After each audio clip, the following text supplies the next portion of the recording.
The game unfolded and became clear the threats of the joint conspiracy against the Kurds, which was supervised by RecepTayyipErdogan and assisted by Tamim bin Hamad, and through his initiative to recognize the legitimacy of the aggressive military attack on the strongholds of the Kurds and the forces of the Syrian Democratic Forces, and assisted him in the events of the Qatar implementation demographic of the Syrian map and establishment of more loyal components of the Ottoman Aga and his criminal and extremist ideas. And now, Erdogan overlooks us again to emphasize the constitution of advocacy, the infinite Qatari of the Turks in their aggression against the Syrian Kurdish component. According to NTV television recently, Turkish President TayyipErdogan confirmed that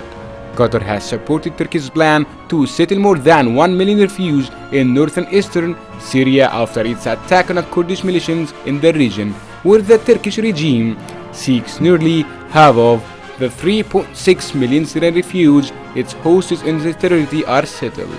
with Turkey calling for an international donor summit to support the Kremlin plan for demographic change in a shadowy agreement with Tamim bin Hamad to hide behind the donor cover to save money, necessary to support Erdogan's ideas to build housing units resembling Israel's settlement for Syrian displaced in Kurdish areas.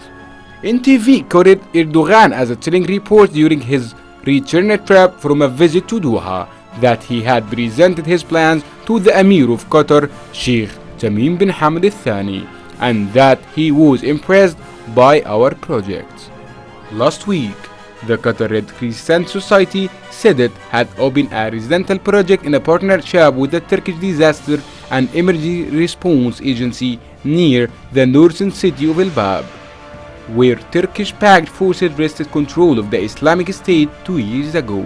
concerned over the possibility of Qatari companies concealing behind them Tamim bin Hamad and his agencies to build housing units in northeastern Syria aimed at replacing the Kurdish components and excluding him from his whereabouts as a punishment for his rule, effecting in the face of its support by Turkey and Qatar.